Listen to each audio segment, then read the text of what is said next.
আল্লাহ পাক এমন কলিউশন লাগিয়ে দিবে যে পুরো ওই জায়গাটা ধসে যাবে।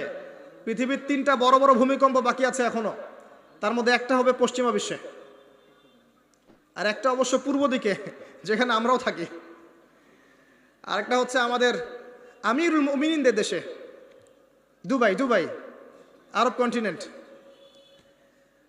তারা আমাদের এখন আমিরুল মুমিনিন না, অনেক মানুষ তো তাই মনে করেন যে আরবিতে কথা বললেই আমিরুল মুমিনিন, কাবাঘর একটু ঘষা মাজা করলেই আমিরুল মুমিনিন। সুবহানাল্লাহ। আপনি এক চোখ দিয়ে দেখেছেন, আপনার ভিতরে চোখ অন্ধ।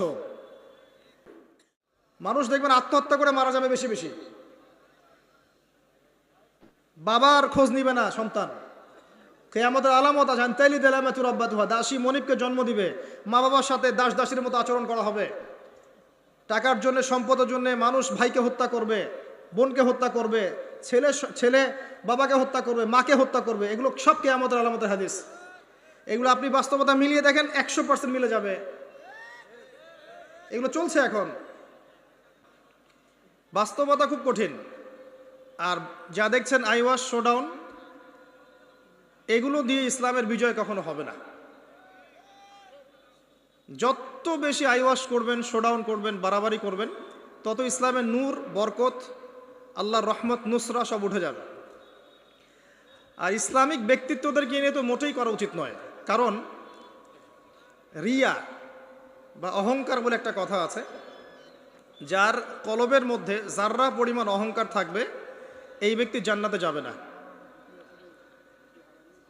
অহংকার মুক্ত থাকতে চায় আলেম ওলামা শ্রেণীর মানুষ, কিন্তু তাদেরকে নিয়ে মানুষের অতিরিক্ত বাড়াবাড়ির কারণে মনের মধ্যে অনেক সময় রিয়া, অহংকার চলে আসতে পারে। এর ফলে সেই ব্যক্তিও জাহান্নামের খোরাক হচ্ছে, বলেন নাউজুবিল্লাহ। সূক্ষ্মতা আমি আপনাকে বোঝাচ্ছি। রাসূলুল্লাহ সাল্লাল্লাহু আলাইহি ওয়াসাল্লাম বলেছেন, অন্ধকার রাতে কালো পাথরের উপরে কালো পিঁপড়া হেঁটে গেলে যেমন টের পাওয়া যায় না, আমি আবার বলছি, অন্ধকার রাতে কালো পাথরের উপরে কালো পিঁপড়া হেঁটে গেলে যেমন দেখা যায় না, এভাবেই মনের মধ্যে অহংকার, রিয়া চলে আসতে পারে। যদি আসে, আমার জন্য জান্নাত হারাম, নাউজুবিল্লাহ। তো প্রিয় ভাইরা,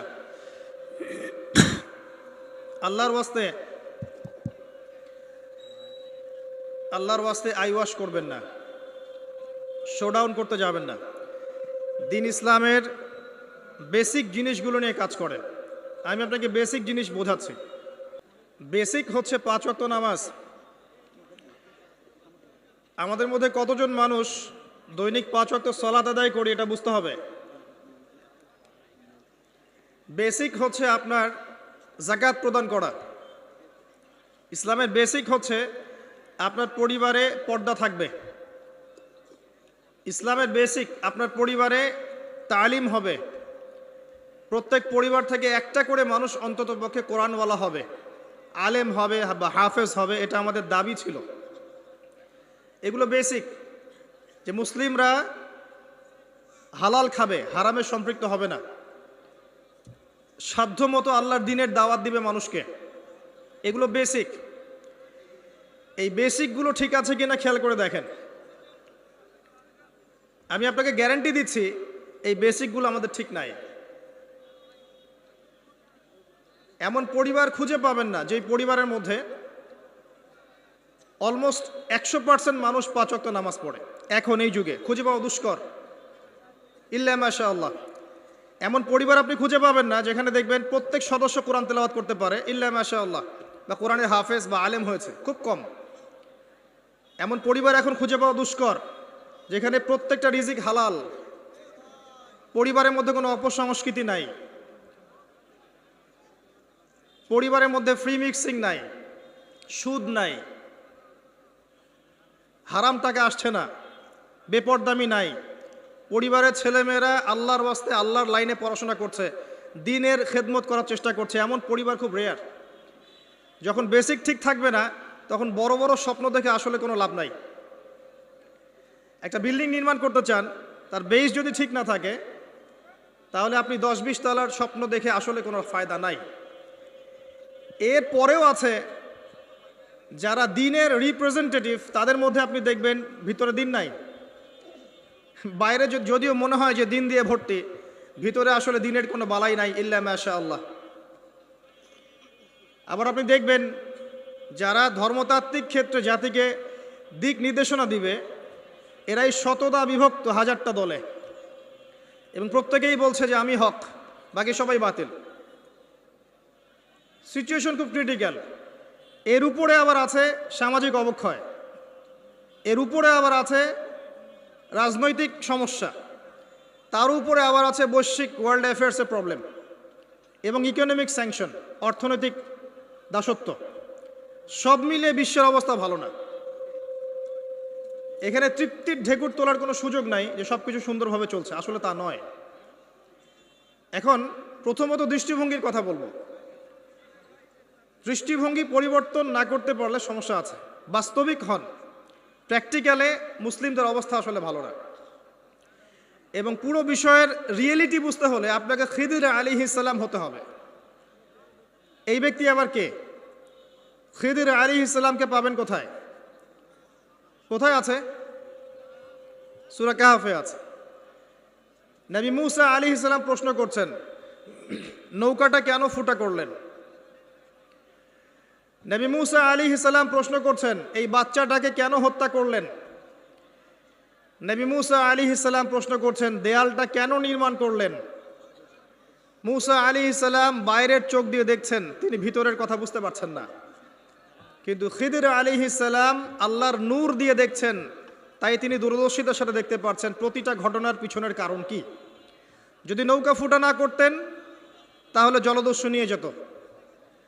যদি বাচ্চাটাকে হত্যা না করতেন, এই বাচ্চা বড় হয়ে অনেক বড় কাফের হতো। যদি এই দেয়াল নির্মাণ না করতেন, এই দেয়ালের নিচে রাখা সঞ্চিত সম্পদ এতিম বালকরা পেত না।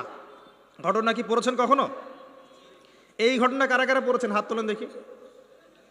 এই হচ্ছে বাস্তবতা, হাত নামান। এই ঘটনাটা একটা আপনাকে এপিস্টিমোলজি দিবে। এপিস্টিমোলজি মানে হচ্ছে জ্ঞানতাত্ত্বিক দর্শন।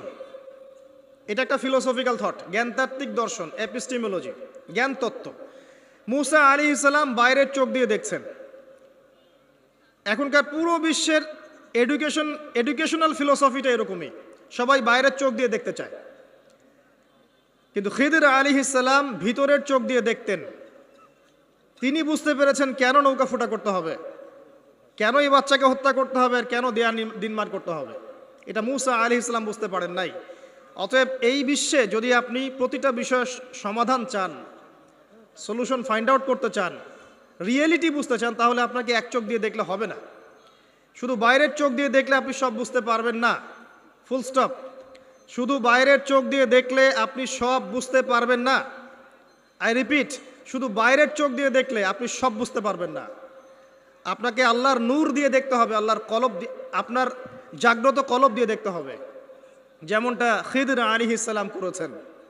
বাহ্যিক চোখ দিয়ে আপনি সব কিছুকে দেখলে মনে হবে যে বিশ্ব এগিয়ে যাচ্ছে, কিন্তু ভিতর দিয়ে দেখলে, আল্লাহর নূর দিয়ে দেখলে বুঝতে পারবেন বিশ্ব আগাচ্ছে ঠিকই, কিন্তু তার ধ্বংসের দিকে আগাচ্ছে। সময়ের জন্য অপেক্ষা করতে থাকেন, এক পর্যায়ে কথাগুলো বুঝে আসবে ইনশাআল্লাহ। হয়তো এখন মাথার উপর দিয়ে যাচ্ছে, ইল্লা মাশাআল্লাহ। আগে জ্ঞানতাত্ত্বিক দর্শনটা ঠিক করেন। আমাদের দর্শনটা এখন এমন যে চাক্ষুষ যা দেখব সেটাই সত্য, অথবা পরীক্ষা নিরীক্ষা পর্যবেক্ষণের মাধ্যমে যে সিদ্ধান্তে আসা যাবে সেটাই সত্য। এবং আমাদেরকে পশ্চিমা বিশ্ব এটাই শিখিয়েছে। পশ্চিমারা আমাদেরকে এটাই শিখিয়েছে যে পরীক্ষা নিরীক্ষা, যুক্তি, বিজ্ঞান, দর্শন, এগুলোর মানদণ্ডে যা লাভ করা যাবে সেটাই জ্ঞান। এর বাইরে জ্ঞানের কোনো অস্তিত্ব নাই। এই জন্যে আল্লাহ তারা বিশ্বাস করে না, কারণ আল্লাহকে দেখা যায় না, সিম্পল। মালায়েকা, ফেরেশতা তারা বিশ্বাস করে না, কারণ ফেরেশতাকে দেখা যায় না। জিন জাতিকে তারা বিশ্বাস করে না, কারণ তাকে দেখা যায় না। একইভাবে রূহ বা আত্মা, স্বপ্নের ব্যাখ্যা, আপনার ঘুম, আপনার কবরের আযাব, মিজান, পুলসিরাত, জান্নাত, জাহান্নাম, আগেকার আসমানি কিতাব, নবী রাসূলগণ, কাউকে দেখা যায় না, অতএব এগুলোর কোনো অস্তিত্ব নাই। এটা তাদের দর্শন, এবং এই ফিলোসফি দিয়েই সারা বিশ্ব এখন চলছে।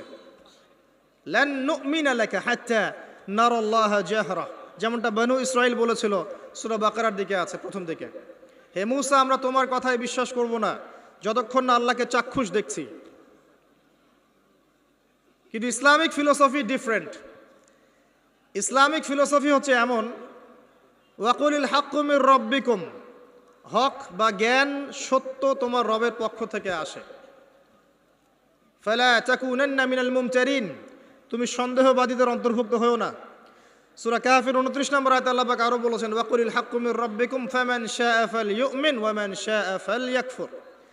হক আল্লাহর পক্ষ থেকে আসে, জ্ঞান আল্লাহর পক্ষ থেকে আসে, সত্য মিথ্যার মানদণ্ড আল্লাহর পক্ষ থেকে আসে, ন্যায় অন্যায়ের মানদণ্ড আল্লাহর পক্ষ থেকে আসে, মানুষের মস্তিষ্ক থেকে বের হয় না। আর আল্লাহর পক্ষ থেকে যা আসে তাকে যুক্তি, বিজ্ঞান, দর্শন এগুলো দিয়ে প্রমাণ করা যাবেই, এটা জরুরি না।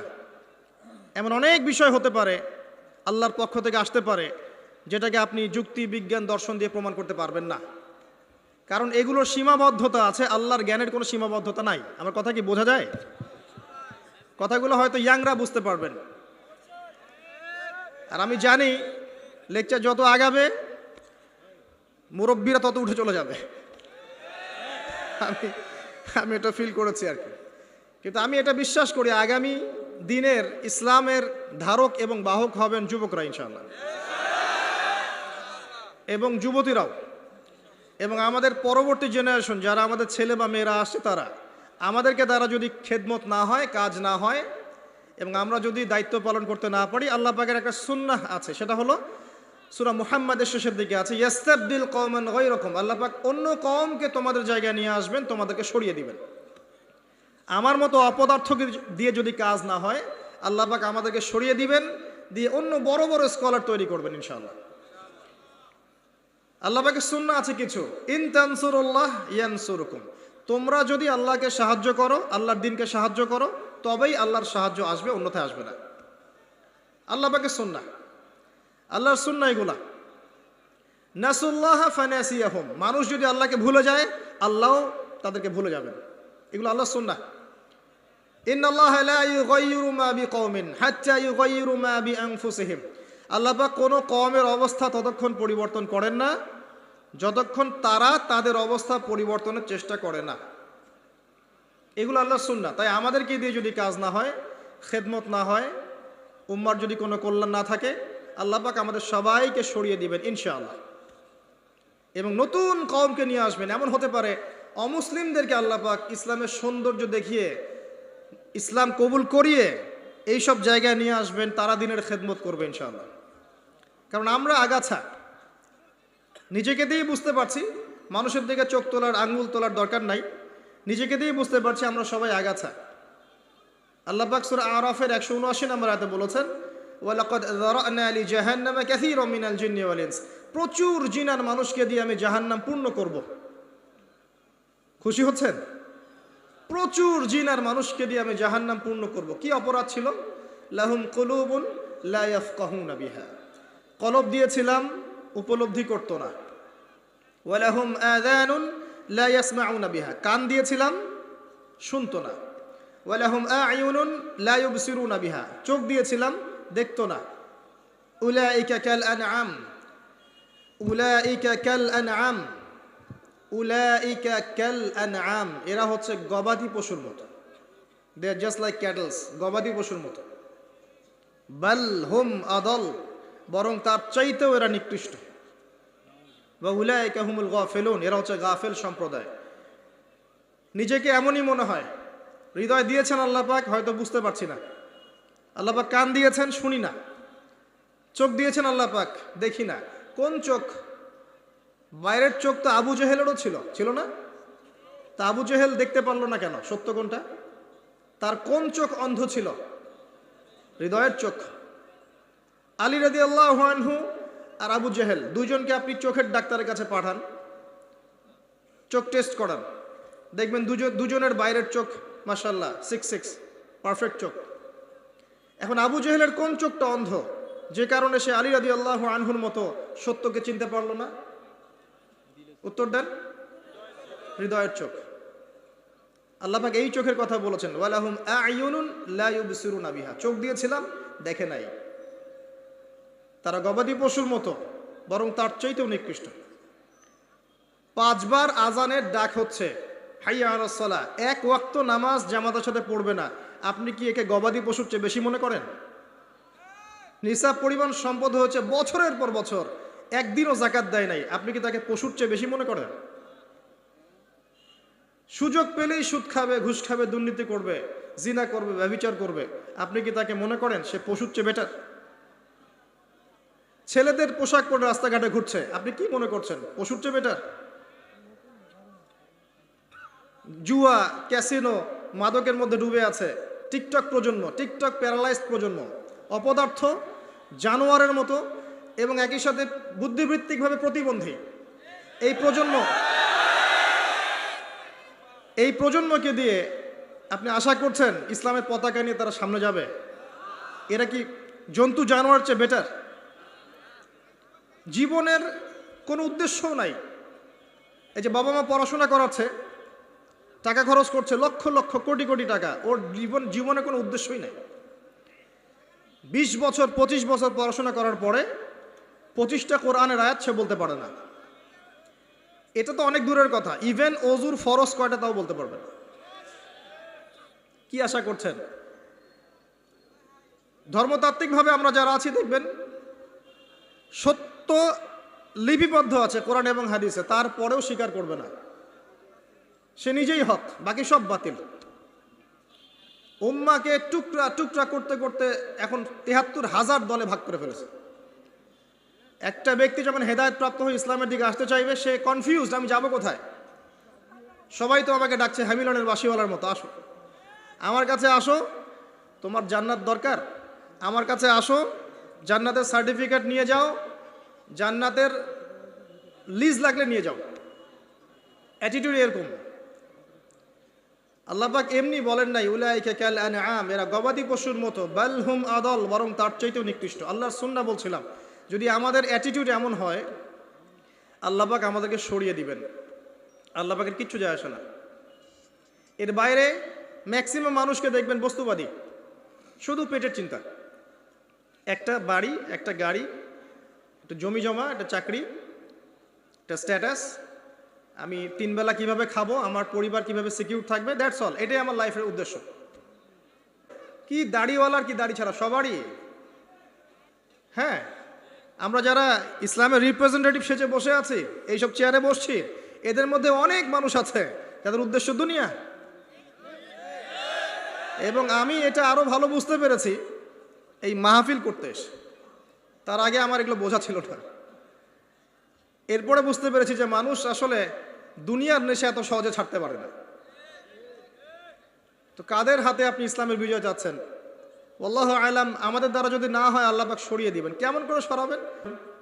তো মহামারী দিয়ে সরাবেন, আরো বড় কোনো ভাইরাস দিয়ে সরাতে পারেন, পারমাণবিক যুদ্ধ দিয়ে সরাতে পারেন, আল্লাহ পাক সরিয়ে দিবেন। আল্লাহ পাকের কোনো প্রয়োজন নাই গবাদি পশু। আমি বলি আপনাকে যে এখানে যে আল্লাহ পাক বলেছেন বেশিরভাগ মানুষকে জাহান্নামের জন্য সৃষ্টি করেছি, তাদের সংখ্যাটা আল্লাহ পাক বলেছেন সূরা সহিহ বুখারীর মধ্যে 4 বার। আল্লাহ পাক বলছেন আদম আলাইহিস সালামকে ডাকা হবে কিয়ামতের মাঠে, তাকে বলা হবে তোমার সন্তানদের মধ্য থেকে জাহান্নামীদেরকে আলাদা করে দাও। আদম আলাইহিস সালাম বলবেন কতজন হে আল্লাহ? আল্লাহ রাব্বুল আলামিন তাকে জানাবেন প্রত্যেক হাজারে, listen to me very carefully, প্রত্যেক হাজারে 999 জনকে জাহান্নামের জন্য আলাদা করে দাও। নাউযুবিল্লাহ। এটা রাসূল সাল্লাল্লাহু আলাইহি ওয়াসাল্লামের সেই হাদিসের সাথে মিলে যায় যে আমার উম্মাহ 73 দলে ভাগ হয়ে যাবে, যার মধ্যে একটা মাত্র দল জান্নাতে যাবে। মা আনা আলাইহি ওয়া আসহাবি, আমি যার উপরে আছি, আমার সাহাবীরা যার উপরে আছে। আর যারা দলে দলে বিভক্ত হয়েছে তারা সবাই এই হাদিসটা দিয়েই বিভক্ত হয়েছে। কি বুঝলেন? জান্নাতের লিজ লাগলে নিয়ে যাও, আমার কাছে জান্নাতের ডিলারশিপ আছে, ভাবখানে এরকম। কোন কোন ক্ষেত্রে আমরা আবার মানুষকে সহি করতে করতে করতে সহি ভুল পথেও নিয়ে গেছে। এখানেও সমস্যা আছে, চতুর্দিক থেকে সমস্যা। আপনার ধর্মতাত্ত্বিক দৃষ্টিভঙ্গি দেখেন, পরিবারকে দেখেন, সমাজকে দেখেন, বিশ্বকে দেখেন, প্রতিটা সেক্টরে আপনি দেখবেন অর্থনীতি, যে ফিতনাময় পরিবেশে আপনি বাস করছেন। এখানে বসে যদি তৃপ্তির ঢেকুর তোলেন যে আমার সব ঠিক আছে, ইনশাল্লাহ আমি মরলেই জান্নাতে সার্টিফিকেট পেয়ে যাব, আমি বিনয়ের সাথে বলবো যে এটা ভুল হচ্ছে, এই চিন্তাটা ভুল হচ্ছে। কিছু প্র্যাকটিক্যাল কাজ আগে করা দরকার ছিল, আমাদের দরকার। তার মধ্যে প্রথমটা হচ্ছে জ্ঞান অর্জন করা। মুসলিম যুবকদের এখন প্রথম কাজ জ্ঞান অর্জন করা। বড় বড় চিন্তা পরে, আগে জ্ঞান অর্জন করেন। ইকরা বিসমি রব্বিকাল্লাযী খালাক, এই আয়াতের উপর আমল করেন। কি জ্ঞান অর্জন করবেন? যারা মাদ্রাসা লাইনে পড়ছেন পড়তে থাকেন, যারা জেনারেল লাইনে পড়ছেন পড়তে থাকেন। উভয় দিকের যে মেরুকরণ আছে এটাকে আপনাকে হারমোনিয়াসলি কানেক্ট করতে হবে। যেমন কিছু সাবজেক্ট আপনাকে পড়তে হবে, আপনি মাদ্রাসা লাইনেই পড়েন আর জেনারেল লাইনেই পড়েন। প্রথম সাবজেক্ট হচ্ছে আল কোরআন, এর উপরে কোনো জ্ঞান নাই। আল কোরআন, আল কোরআনের মধ্যে আবার কিছু কাজ আছে। আল কোরআনের প্রথমত তেলাওয়াত শিখতে হবে এবং নিয়মিত তেলাওয়াত করতে হবে। আপনি যদি আল কোরআনের নিয়মিত তেলাওয়াত করেন, আপনাকে কেউ বাধা দিবে? আমরা অনেক সময় আঙ্গুল তুলে রাখি উপরের দিকে, কিন্তু যে কাজগুলো আমরা করতে পারি সেগুলোই করি না। আপনি কোরআন চর্চা করেন, কেউ বাধা দিবে? প্রথম সাবজেক্ট আপনার কোরআন, এর তিলাওয়াত। এরপরে হচ্ছে অ্যারাবিক ল্যাঙ্গুয়েজ। অ্যারাবিক ল্যাঙ্গুয়েজের মধ্যে নাহু সরফ শিখতে হবে। মাদ্রাসার যে ক্লাসিক্যাল বইগুলো আছে সরফের এবং নাহুর, এসো আরবি শিখি, আবু তাহের মেজবা শাইখের যে কোর্সগুলো আছে, বরেণ্য ওলামায়ে কেরাম যারা আছেন কওমি মাদ্রাসার এবং যারা অ্যারাবিক সেকশনে খেদমত করছেন, এদের কাছে গিয়ে পড়ে থাকেন। পড়ে থেকে অ্যারাবিকটা শেখেন। অ্যারাবিক শিখলে আপনি কোরআনের অর্থটা বুঝতে পারবেন। আর কোরআনের অর্থ না বুঝলে আল্লাহর নূর আপনার কলবে আসবে না। কোরআনের অর্থ না বুঝলে আল্লাহর নূর কোশ্চিন কালেও আসবে না, আপনি খিদির হতে পারবেন না। এবং এই কোরআন কোনো সাম্প্রদায়িক বই নয়, এটা সবার জন্যে। এই কোরআন সবার জন্যে, পুরো মানব জাতির জন্যেই। শুধু আমাদের মুসলিমদের অথরিটি না, এটা আমাদের পৈতৃক সম্পত্তি নয়, এটা পুরো মানব জাতির জন্যে। এবং কোরআনের সাথে আপনাকে তাফসিরগুলো পড়তে হবে। আপনার কাছে যে তাফসিরটা ভালো মনে হয়, হোক সেটা জালালাইন অথবা মারিফুল কোরআন অথবা ইবনে কাসির, যেটা আপনার কাছে বেস্ট মনে হয় সেটাই পড়েন। আমি এখানে সংকীর্ণ মানসিকতা আর মানহাজ মাযহাবের এই যে বিভক্তি, এগুলো থেকে আপনাদেরকে ঊর্ধ্বে চিন্তা করতে বলছি। এগুলো ঊর্ধ্বে ওঠেন, আপনি পরিপূর্ণ জ্ঞান পাবেন ইনশাআল্লাহ। একটা সম্প্রদায়ের সাথে কানেক্টেড হয়ে থাকলে বাকিদের কাছ থেকে আর জ্ঞান পাবেন না, ফুল স্টপ। আপনি একটা সম্প্রদায়ভুক্ত হয়ে গেলে আপনি বাকিদের থেকে আর জ্ঞান পাবেন না। আপনার কাছে মনে হবে এটাই চূড়ান্ত হক, এর বাইরে কোনো হক নাই। কিন্তু আপনি যদি নিশ্চয়ই বিমানে চড়েছেন কখনো, যদি আপনি ফ্লাই করে থাকেন উপর থেকে জমিনটাকে দেখতে যেমন লাগে, আপনি আকাশে আছেন, এখন জমিনটাকে দেখেন কেমন লাগে, আপনাকে ওই জায়গা থেকে চিন্তা করতে হবে। আপনি সবার উপরে ওঠেন, বাহির থেকে সব কিছুকে দেখেন, তাহলে আপনি বুঝতে পারবেন কার মধ্যে কি আছে। কোন একটা ঢুকে গেলে আর বুঝতে পারবেন না এখানে কি সমস্যা আছে। আপনার চোখের সামনে পর্দা পড়ে যাবে। কথা কি বুঝতে পারেন? আল্লাহ বোঝার তৌফিক দান করুন। কোরআন শেখেন, তাফসীর পড়েন। আপনি ফিকহি বিষয় উদার হয়ে যান। এখানে কোনো সংকীর্ণতার অবকাশ নাই। ইসলামের বৈচিত্র্য ইসলামের সৌন্দর্য। ইসলামের এই বৈচিত্র্যটাই ইসলামের সৌন্দর্য। কেউ যদি বলে যে এই দল এটাই চূড়ান্ত হক, এর বাইরে হকের কোনো মানদণ্ড নাই, সে ডাহা মিথ্যা কথা বলছে। ফিকহি বিষয়ে সাহাবায়ে কেরাম উদার ছিলেন। যাদের কাছে যতটুকু দলিল পৌঁছেছে অতটুকুর আলোকে তারা তাদের দল বানিয়ে নিয়েছে। কিন্তু এর মাঝখানেও একটা উম্মাতুন ওয়াসাতা আছে, মধ্যম পন্থায় চিন্তা আপনাকে করতে হবে, সংকীর্ণ মানসিকতা থেকে বের হতে হবে। ওই আব্বাসীয় খেলাফতের সময় যখন মঙ্গোলিয়ানরা আক্রমণ করেছিল বাগদাদকে, এই জায়গাটা ভালো করে বোঝেন। যখন মঙ্গোলিয়ানরা আক্রমণ করেছে বাগদাদকে, তখনও কিছু মানুষ বসে বসে ঝগড়া করছিল, বাহাস করছিল যে কাকড়া খাওয়া হালাল না হারাম। আমার কথা বুঝতে পারেন? কাকড়া খাওয়া হালাল না হারাম এটা নিয়ে বাহাস করছিল। অলরেডি মঙ্গোলিয়ানরা হামলা করে দিয়েছে। পুরো বৈশ্বিক প্রেক্ষাপটে আমরা এখন সেটাই করছি।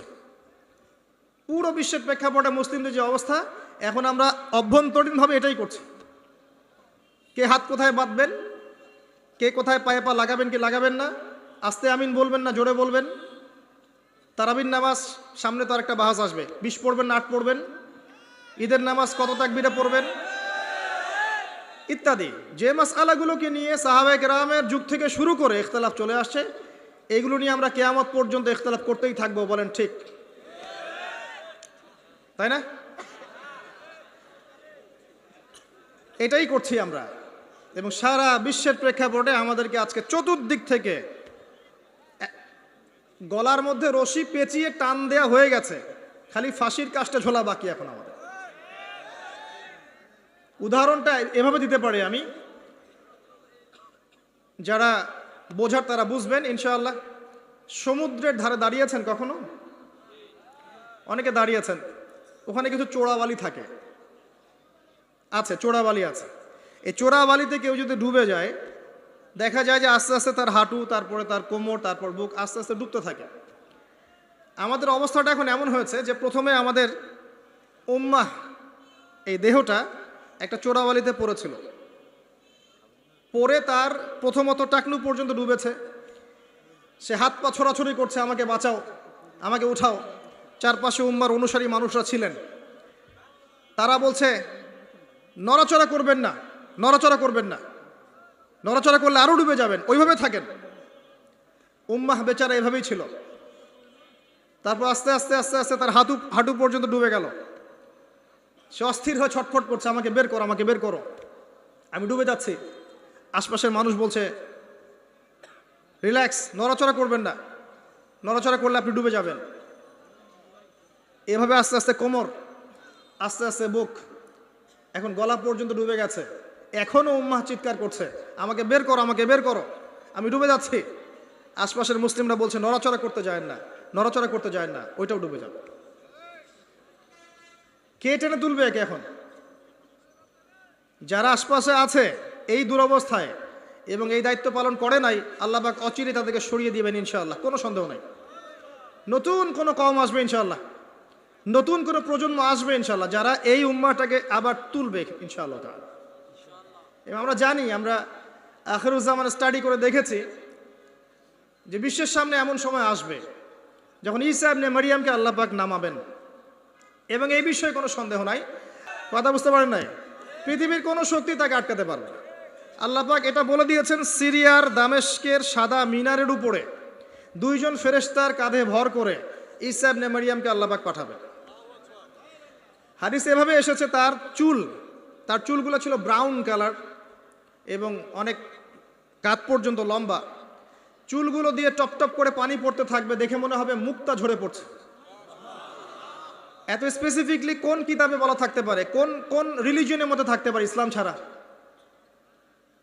ইসলামই তো সেই রিলিজন যেখানে আপনি হায়েজ নিফাসের মাসআলা পাবেন, পররাষ্ট্রনীতিও পাবেন।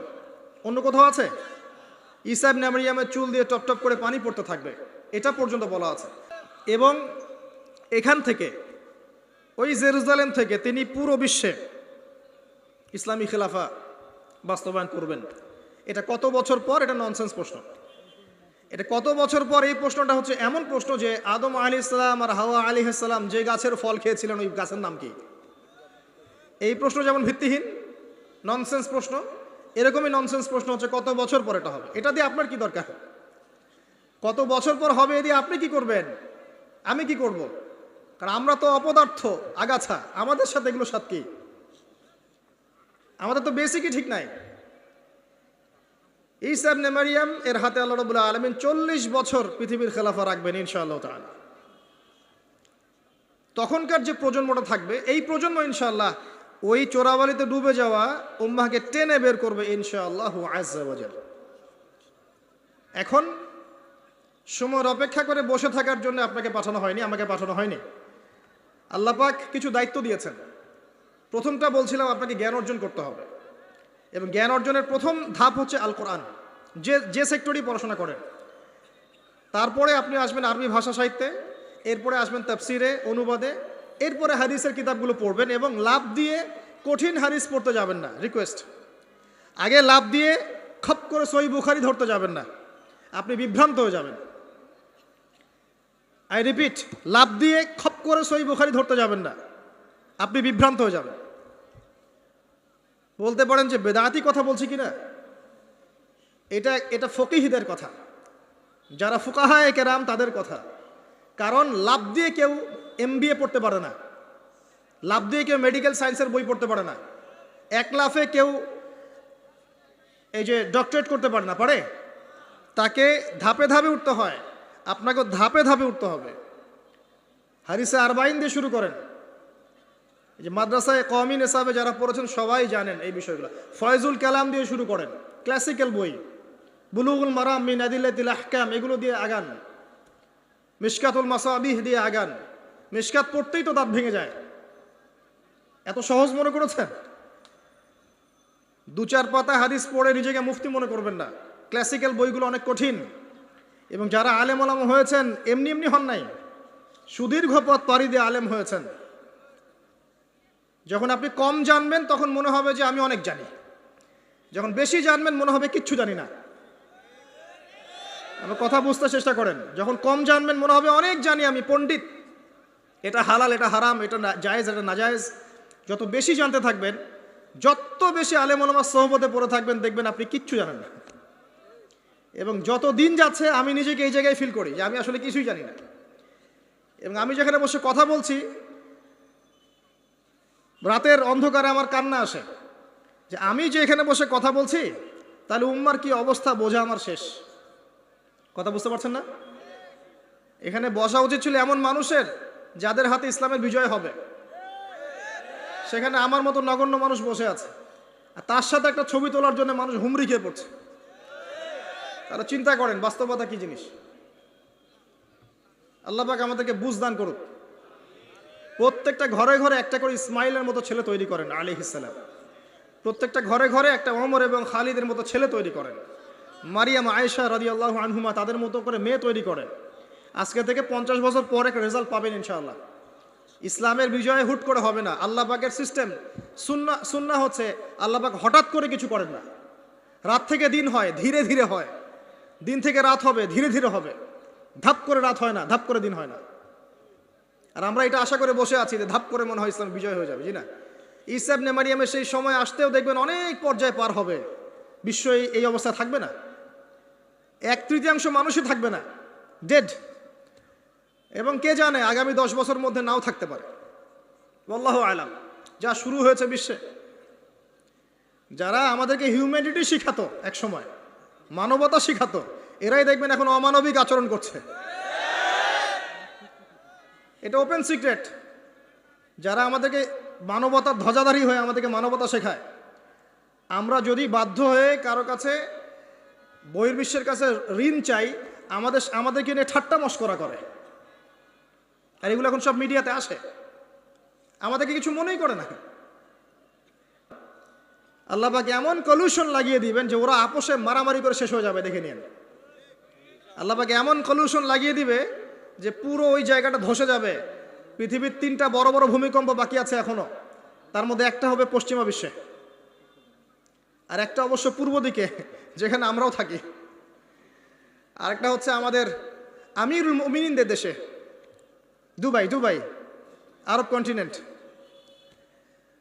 তারা আমাদের এখন আমিরুল মুমিনিন না, অনেক মানুষ তো তাই মনে করেন যে আরবিতে কথা বললেই আমিরুল মুমিনিন, কাবাঘর একটু ঘষা মাজা করলেই আমিরুল মুমিনিন। সুবহানাল্লাহ। আপনি এক চোখ দিয়ে দেখেছেন, আপনার ভিতরে চোখ অন্ধ। এবং মুসলিমরা মেনেও নিবে সেগুলা, তার সাথে বন্ধুত্ব করে ফেলবে, এবং সে ডমিনেট করবে পুরো আরব বিশ্বকে। চ্যালেঞ্জ করলাম, দেখে নিন ইনশাআল্লাহ তাআলা। আপনি এখন অন্ধ। জ্ঞান অর্জন করেন প্রিয় ভাই। হাদিসের কিতাবের কথা বলছিলাম, আগে বড় জায়গায় যায় না, মিশকাত শেষ করেন, আস্তে আস্তে ইবনে মাজাহ যান, তিরমিজিতে যান, আবু দাউদ পড়েন, নাসাই পড়েন, পরে যান বুখারী মুসলিমে। তখন গিয়ে ইনশাআল্লাহ আপনি বুঝতে পারবেন। আর এই পড়াশোনা করবেন কোথায়? একা একা? বাজার থেকে যাব, পাবলিকেশন থেকে বই কিনবো, আরবি এবারত জবরজেদ পেশ দিয়ে আছে, পড়বো, বাংলা অনুবাদ পড়বো, মুফতি হয়ে যাব, তাই নাকি? শুকরান। কে বলেছেন কথাটা? শুকরান। ওস্তাদ লাগবে, ওস্তাদ লাগবে, ওস্তাদ। আর ওস্তাদ খুঁজতে গিয়ে সাম্প্রদায়িক হয় না যে আমি এই মাযহাব ফলো করি, এই মাযহাবের বাইরে কোনো ওস্তাদ নিব না। আমি এই দল করি, এই দলের বাইরে কোনো ওস্তাদ নিব না। তখন কি হবে? আপনি দলীয় সাম্প্রদায়িকতায় চলে যাবেন। আপনিও তখন মোকাল্লিদ হবেন। মানুষকে মোকাল্লিদ বলছেন, আপনি নিজেও তো মোকাল্লিদ। একজন আলেম বই লিখেছেন, ধরেন আমার হাতে একটা বই আছে, নামাজ শিক্ষার বই, কথার কথা। তো এখন এই বইটার মধ্যে তিনি কিছু দলিল দিয়েছেন, রেফারেন্স দিয়েছেন, নামাজকে সাবিত করেছেন। আপনি এখন সেটা ফলো করছেন, হাদিসের নাম্বারগুলো দেওয়া আছে, আপনি ফলো করছেন। ফলো করে বলছেন আমি গায়রে মুকাল্লিদ, তোমরা সবাই মুকাল্লিদ। এই যে বইটা তিনি লিখলেন, আপনি তো লেখককে ফলো করছেন, লেখক যা লিখেছেন তাই ফলো করছেন। তো অবশ্যই আপনিও তার মাযহাব মেনেছেন, তার মতকে মানেন নাই? মেনেছেন। নাকি আপনি প্রত্যেকটা হাদিসকে যাচাই বাছাই করে দেখেছেন কোনটা সহিহ কোনটা জয়ীফ? দেখেছেন? তাহলে আপনি তার মত মেনেছেন, আর মত তো মানতেই হচ্ছে। এই মতটুকু না মানলে তো আমি দিন বুঝতেই পারবো না। পারবো?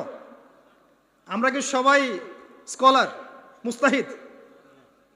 আমরা কি সবাই ইস্তেহাদ করার যোগ্যতা রাখি? তাহলে নিঃসন্দেহে এমন মানুষের কাছে যেতেই হবে যিনি ইস্তেহাদ করার যোগ্যতা রাখেন। তিনি যখন গবেষণা করে একটা ফতোয়া দিবেন, আমি সেই ফতোয়াটাকে সর্বোচ্চ আমার সাধ্যমতো মেলানোর চেষ্টা করতে পারি এবং অন্যান্য আলেমদের কাছে শরণাপন্ন হতে পারি যে আপনারা এটার ব্যাপারে কি মত দিচ্ছেন। কিন্তু আমাকে তো সাধারণ মানুষ হিসেবে আলেম ওলামার কাছে যেতেই হচ্ছে এবং মাযহাব মানতেই হচ্ছে। বিষয়টা এমন নয় যে আমি সরাসরি কোরআন সুন্নাহকে মানতে পারি। পারি কি? কোরআন এবং সুন্নাহর প্রত্যেকটা জিনিস বোঝার সরাসরি যোগ্যতা আমার আছে? যদি না থাকে তাহলে মাধ্যম লাগে না? এই মাধ্যমটা কি নাজায়েজ? এই জায়গায় তো আমরা সমস্যায় ভুগছি।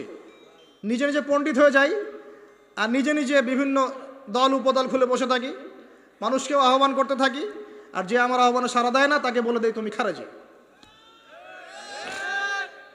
আল্লাহ পাক আমাদেরকে বোঝার তৌফিক দান করুন। উস্তাদ লাগবে, উস্তাদ। তৃতীয় জিনিসটা হচ্ছে আপনি পড়াশোনা করবেন আলেম ওলামার সোহবতে গিয়ে, এবং এই পড়াশোনাটা একা একা করতে পারবেন না। আপনি তাদের কাছে যাবেন, আরবির ক্লাসিক্যাল বইগুলো পড়বেন। এটা শুধু পড়ার জন্য নয়, বরং তাদের সোহবত থেকে, চরিত্র থেকে জ্ঞান শেখার জন্য। আমার কথাটা বোঝার চেষ্টা করেন। আপনি যখন একটা মানুষের সাথে ওঠা বসা করবেন, তার চরিত্র দেখে আপনি সুন্নত শিখতে পারবেন। রাসূলুল্লাহ সাল্লাল্লাহু আলাইহি ওয়াসাল্লাম এমনভাবে কি ইসলাম শিখিয়েছিলেন? একটা কাগজের মধ্যে সূরা লিখে দিলেন, বাসায় যাও পড়ে নিও। সাহাবীদেরকে এমনভাবে শিখিয়েছেন? সাহাবায়ে কেরাম কোরআন সুন্নাহ তার সোহবতে এসে শিখেছেন, তাকে দেখে শিখেছেন। কেমন করে তিনি কথা বলেন, কেমন করে ওঠেন, কেমন করে বসেন, কেমন করে চিন্তা করেন, কিভাবে তিনি ঘোরসাওয়ার হন, বাসায় কি করেন, নামাজ কেমন করে পড়েন, প্রতিটা বিষয় তিনি তারা দেখে দেখে দেখে দেখে আয়ত্ত করেছেন। আব্দুল্লাহ ইবনে মাসউদ রাদিয়াল্লাহু আনহু সম্পর্কে বলা হয় যে তিনি এমনভাবে নবী সাল্লাল্লাহু আলাইহি ওয়াসাল্লামকে দেখেছেন, কপি করার চেষ্টা করেছেন, যে তিনি উঠতেন তার মতো করে, বসতেন তার মতো করে, কথা বলতেন তার মতো করে। সুবহানাল্লাহ। সোহবতেই আপনাকে নূর দিবে ইনশাআল্লাহ। এবং যখন আল্লাহর নূর প্রাপ্ত মানুষের কাছে গিয়ে আপনি থাকবেন, তখন আপনি বুঝতে পারবেন যে আপনার ভিতরে কোথায় ত্রুটি আছে। আপনার ভিতরে ত্রুটি কোথায় আছে এটা আপনি ধরতে পারবেন না, মানুষ ধরিয়ে দিতে হবে। এবং আল্লাহওয়ালা মানুষরা যদি ধরিয়ে দেয় এবং আপনি সংশোধন করে নেন, তখন আপনি সঠিক পথ পাবেন ইনশাআল্লাহ তাআলা। সোহবত, এই সোহবত আপনাকে তাজকিয়া দিবে। তাজকিয়া মানে কি? আত্মশুদ্ধি। তাজকিয়া মানে আত্মশুদ্ধি, এবং আত্মশুদ্ধি হচ্ছে এখনকার সবচেয়ে বড় বিষয়। আত্মশুদ্ধি নাই, বড় বড় লেকচার দিয়ে লাভ নাই। আত্মশুদ্ধি কখন আসবে? যখন কলবে নূর আসবে। কলবে নূর কখন আসবে? যখন আপনি বেশি বেশি কোরআন তেলাওয়াত করবেন, 1 নাম্বার। 2 নাম্বার, যখন আপনি বেশি বেশি মৌতের ফিকির করবেন। 3 নাম্বার, বেশি বেশি কবরের চিন্তা করবেন, পরকালের চিন্তা করবেন। 4 নাম্বার, বেশি বেশি আপনি আল্লাহর জিকির করবেন। 5 নাম্বার, বেশি বেশি আল্লাহর কাছে দোয়া করবেন। কম খাবেন, কম ঘুমাবেন, কম স্ত্রী সহবাস করবেন, কম মানুষের সাথে মিশবেন, কম কথা বলবেন। নূর আসবে ইনশাআল্লাহ। যত বেশি খাবেন, যত বেশি ঘুমাবেন, বেশি বেশি যৌন সম্পর্ক করবেন, হালাল হলেও বেশি বেশি করবেন, বেশি বেশি খাবেন, বেশি বেশি কথা বলবেন, আর বেশি বেশি মানুষের সাথে আড্ডা পিটায় বেড়াবেন, কলবের নূর নষ্ট হয়ে যাবে। এগুলো হালালের মধ্যে। আর হারাম যদি হয়, মদ পান করেন, জেনা করেন, ব্লু ফিল্মস দেখেন, পর্নোগ্রাফি দেখেন, মেয়েদের সাথে ডেটিং করেন, ফ্রি মিক্সিং করেন, হাবিজাবি, তাহলে তো নূরের কোনো প্রশ্নই নাই। নূরের সাথে আপনার কোনো সম্পর্কই নাই তখন। এগুলোর পরেও আরও বিষয় আছে। এগুলোর পরের বিষয় হচ্ছে কলব থেকে কয়েকটা বিষয় দূর করতে হবে। আবার 1 নাম্বার দুনিয়ার প্রেম। দুনিয়ার প্রেম দূর করতে হবে। দুনিয়াতে থাকতে হবে মুসাফিরের মতো। সকালে আছেন, সন্ধ্যার গ্যারান্টি নাই, সন্ধ্যায় আছেন, সকালের গ্যারান্টি নাই। দুনিয়াতে মুসাফিরের মতো দুনিয়ার প্রেম দূর করতে হবে। 2 নাম্বার, মনের মধ্যে হিংসা রাখা যাবে না। কি রাখা যাবে না? যেটা রাখা আমাদের এখন ফরজ। এই হিংসা রাখা এখন মুসলিমদের ফরজ হয়ে গেছে। হিংসা না করলে পেটের ভাতটুকু হজম হয় না। কারো রাইজিং দেখলেই, একটু রাইজিং দেখলেই হিংসা। হিংসা রাখা যাবে না। 3 নাম্বার, আত্ম অহংকার রাখা যাবে না, ইগো রাখা যাবে না, লৌকিকতা রাখা যাবে না, রিয়া প্রদর্শন করা যাবে না, এবং ওই যে গীবত, তুহমত, অপবাদে যে অপসংস্কৃতি আছে এইগুলো থেকে দূরে থাকতে হবে। ইনশাআল্লাহ তাআলা আল্লাহর নূর আপনার কলবে আসবে ইনশাআল্লাহ। তখন ইনশাআল্লাহ তাআলা আপনি খিজির হবেন আলাইহিস সালাম, যে কিনা অনেক দূর পর্যন্ত দেখতে পারে, যা মূসা আলাইহিস সালাম পর্যন্ত পারেন নাই। সুবহানাল্লাহ। আসেন, এই খিদির আলাইহিস সালামকেই আল্লাহ পাক বলেছেন শেষ জামানার সবচেয়ে জ্ঞানী মানুষ। মানে জামানা না, পুরো ইউনিভার্সের সবচেয়ে জ্ঞানী মানুষ। মূসা আলাইহিস সালাম বলেছিলেন আমার চেয়ে জ্ঞানী কেউ নেই, আল্লাহ পাক বলেছেন খিদির আছে। শেষ জামানার সূরা আল কাহফ এর মধ্যে তার কথা আছে। এটা আপনাকে ডাইরেকশন দিচ্ছে যে শেষ জামানায় যদি আপনি হকপন্থী হতে চান, আলোর সন্ধান পেতে চান, খিদির আলাইহিস সালামের মতো দূরদর্শিতা সম্পন্ন হতে হবে। আল্লাহ পাক তৌফিক দান করুন। হাদিসের বইগুলো পড়েন, ওস্তাদের কাছে গিয়ে শেখেন। এরপরে সোহবত। সোহবত আপনাকে আত্মশুদ্ধি দিবে। আত্মশুদ্ধির কিছু পথ ও পদ্ধতি বলে দিলাম।